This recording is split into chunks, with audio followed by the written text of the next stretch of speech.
Observation of world में तमिलनाडु के अंदर में जो कुछ हो रहा है वो आप लोग से छिपा हुआ नहीं है। कई वीडियो वायरल हो रही हैं, मारघाट, तेज तर्रार हथियारों से जो इस लोगों को मारा जा रहा है, ऐसी वीडियो वायरल हो रही हैं।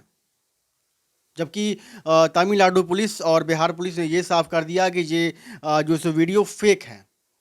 पर वहाँ जो रह रहे बिहारी हैं, मजदूर हैं, उनकी वीडियो अब सामने आने अब सामने आ रही हैं। वो बाकायदा वीडियो बनाकर ये कह रहे हैं कि हमारे ऊपर हमला किया जा रहा है, और बाकायदा वहाँ से ट्रेन भर भर के जो मजदूर अब आ रहे हैं उनकी वीडियो भी आ रही हैं, और वो लगातार ये कह रहे हैं कि हमारे ऊपर हमला किया जा रहा है वहाँ पर लोकल्स पर। जब हम हिंदी भाषी, खास तौर पर हिंदी भाषी, अगर आप हिंदी भाषी हैं वहाँ तमिलनाडु के अंदर में, तो आपको भाषा के आधार पर मारा जा रहा है। और वजह आप जान सकते हैं कि चीप लेबर, बिहार एक चीप लेबर का एक इंडस्ट्री है। और आप इंडस्ट्री की बात करते हैं कि देश के विभिन्न हिस्सों में इंडस्ट्री होती है डिफरेंट टाइप्स की, और बिहार के अंदर में एक इंडस्ट्री है, वो है चीप इंडस्ट्री लेबर की। जी हाँ, अगर कोयले की खदान अगर झारखंड में है तो बिहार में आप ये कह सकते हैं कि लेबर की खदान बिहार के अंदर में है, और चीप लेबर की खदान। और ये मामला सिर्फ तमिलनाडु का नहीं है, महाराष्ट्र में पहले हो चुका है, मुंबई में, असम, अब पंजाब में आवाज़ उठ रही है। देश के विभिन्न हिस्सों में ऐसी आवाज़ें उठ रही हैं, और क्यों उठ रही हैं ये भी बात आपको सोचनी होगी। बिहारियों का सर्वाइवल रेट बहुत ज़्यादा होता है, क्योंकि ये कम संसाधनों में भी अपने आप को सर्वाइव कर लेते हैं, और यही चीज़ उनको एक यूनिक बनाता है। बिहारी आते हैं, बिहार से आते हैं और कहीं ना कहीं चीप रेट में काम करते हैं, और वहीं कहीं ना कहीं लोकल्स और बिहारियों के बीच में मतभेद पैदा होने शुरू हो जाते हैं। इसका फ़ायदा, बिहारियों का फ़ायदा वहाँ के जो जिम्मेदार हैं, जहाँ इंडस्ट्रियलिस्ट हैं, वो उठाते हैं। पंजाब की बात कर ली जाए तो पंजाब के खेतों में अधिकतर आपको बिहारी मिलेंगे, और चीप लेबर कर रहे हैं वहाँ पर, और वही चीज़ वहाँ के जो लोकल्स, जो मजदूर हैं, उनको वो चीज़ खटकती है। यही बात तमिलनाडु के अंदर में हो रही है। बाकायदा अगर तमिलनाडु, पंजाब, महाराष्ट्र के लोगों को सरकारों से सवाल पूछने की बजाय अगर आपने अपनी सरकारों से सवाल पूछा होता कि आपने अपने बिहार में इंडस्ट्री क्यों नहीं लगवाई। आज बिहार की जीडीपी की बात की जाए तो 60% सर्विस से आता है जीडीपी का, 20% इंडस्ट्री से और 20% एग्रीकल्चर से। एग्रीकल्चर लैंड इतना है बिहार के अंदर में, और वहाँ पर एग्रीकल्चर को इतना सीमित कर दिया गया है कि आप एग्रीकल्चर कर ही नहीं सकते। इंडस्ट्री की बात कर ली जाए तो धांधली इतनी है कि कोई भी इंडस्ट्री मैन, कोई भी जो है सो पैसा लगाने को तैयार नहीं है बिहार के अंदर में। आज बिहार के लोगों का ऑक्यूपेशन की बात कर ली जाए तो 56% जो है सो लोग एग्रीकल्चर में व्यस्त हैं, 8% लोग इंडस्ट्री में हैं।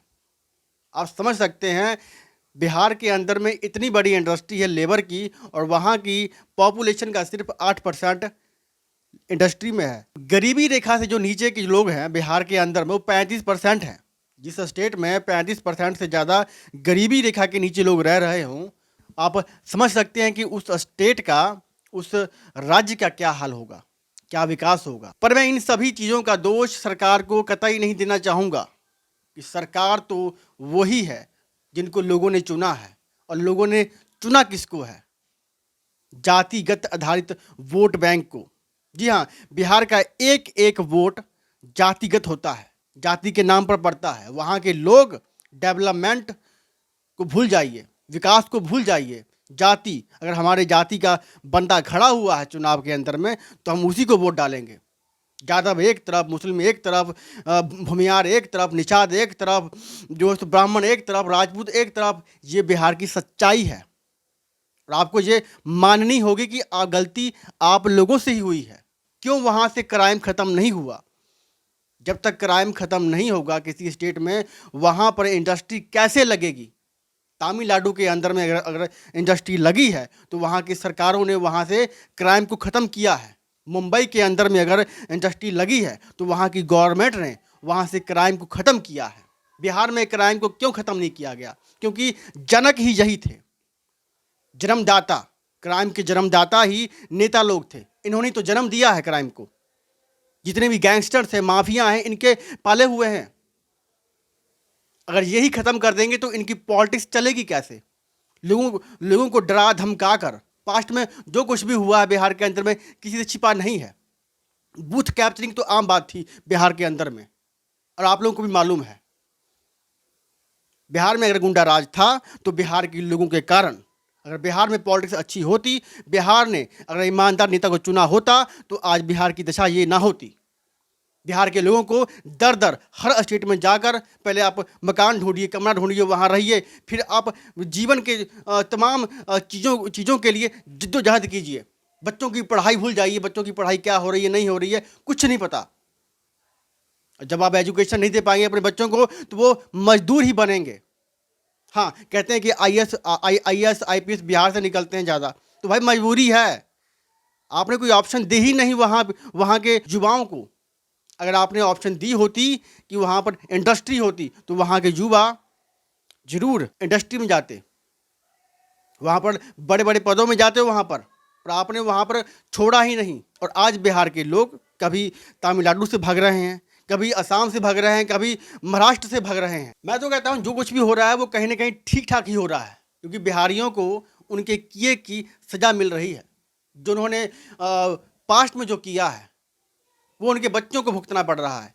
जो वो कर रहे हैं वो उनके जो आने वाली पीढ़ी को भुगतना पड़ेगा, और भुगतना पड़ेगा ही। अगर आप अच्छी सरकार, अच्छी गवर्नमेंट नहीं लेकर आते हैं, ईमानदार नेता जो जाति से उठकर बिहार के विकास को सोचे, बिहार के विकास के लिए सोचे। पॉलिटिक्स करनी बहुत ज़रूरी है। बिहार के गांव-गांव, मोहल्लों में आपको पॉलिटिक्स मिल जाएगी। इतनी पॉलिटिक्स की लोग आपस में ही लड़ भिड़ रहे हैं, इतनी पॉलिटिक्स है। मैं समझता हूं कि बिहार के अंदर में अगर केसों की अगर है ना गिनती शुरू की जाए तो मुझे लगता है कि अन्य किसी भी दूसरे स्टेट से केस आपको ज़्यादा मिलेंगे, क्योंकि आपस में इतनी पॉलिटिक्स है, आपस में लड़ मर रहे हैं। ये बिहार की सच्चाई में मैं बोल रहा हूँ। अगर किसी को बुरा लगे तो मैं माफ़ी चाहता हूँ, पर ये सच्चाई है बिहार के अंदर की। जिस वक्त ये अफवाह फैलाई जा रही थी, चाहे इसको अफवाह कहें या कुछ और कहें, अभी सच्चाई आनी बाकी है कि क्या हो रहा है वहाँ पर। हम भी वहाँ पर नहीं हैं, पर जिन लोगों से हमारी बातचीत हुई है उन लोगों का भी यही कहना है कि भैया हम लोग डरे हुए हैं, सहमे हुए हैं, पर सच्चाई अभी आनी बाकी है। पर नीतीश कुमार जी ने भेज दिया अपने उप मुख्यमंत्री को, जाओ भाई वहाँ पर जाके केक काटो। ये नहीं पूछा कि भाई आपके यहाँ पर इतनी इंडस्ट्री आ गई, इतना रोज़गार दे रहे हो आप लोगों को कि हमारे स्टेट से भी लोग वहाँ जा रहे हैं, कैसे किया आपने? ये नहीं पूछा। वहाँ जाकर चले आए महागठबंधन बनाने के लिए। पॉलिटिक्स करनी है भाई, 2024 का इलेक्शन में जीतना है, नीतीश कुमार को पीएम भी बनना है, तमाम चीज़ें करनी है, पर ये नहीं पूछना, ये फॉर्मूला नहीं लेना है कि भाई ये कैसे हो गया वहाँ पर, हमारे स्टेट में क्यों नहीं हो रहा वहाँ पर। अगर किसी भाई को मेरे जो सो कड़वे वचन से दुख पहुँचा हो तो मैं माफ़ी चाहूँगा, पर यह सच्चाई है बिहार की कि आपने ही बिहार को इस स्थिति पर ले आकर खड़ा किया है। अगर बिहार में अगर आपने कुछ अच्छे काम किए होते, मैं लोगों की बात कर रहा हूँ, पॉलिटिक्स की बात नहीं कर रहा मैं। पॉलिटिशियन तो राज करने के लिए पैदा होते हैं बिहार के अंदर में, राज करने के लिए, काम करने के लिए पैदा नहीं होते बिहार के अंदर में। पर आपने काम करवाने के लिए कोई नेता ऐसा चुना ही नहीं। नेता वो चुना आपने हमेशा जो आपके जाति को फोकस करता हो कि हाँ मेरी जाति का अब बना है मुख्यमंत्री तो मेरे काम आएगा। बिहार के काम आए ना आए उससे कोई फ़र्क पड़ता नहीं है, मेरे काम आना चाहिए। तो वही काम, आपके काम तो अभी कोई भी नहीं आ रहा, आपके काम तो कोई भी नहीं आया। जाते जाते मैं एक और अपील करना चाहूँगा देश के लोगों के लिए कि बिहार भी भारत के अंदर में ही है और बिहार के लोग भी भारतीय हैं। कृपया इस बात को समझें और उन्हें उतनी ही रिस्पेक्ट दें जितनी आप अपनी करते हैं या फिर अपने लोकल्स की करते हैं। वीडियो अच्छी लगे तो लाइक और शेयर करें, और इस मुद्दे पर आपकी क्या राय है कमेंट कीजिए। धन्यवाद। जय हिंद।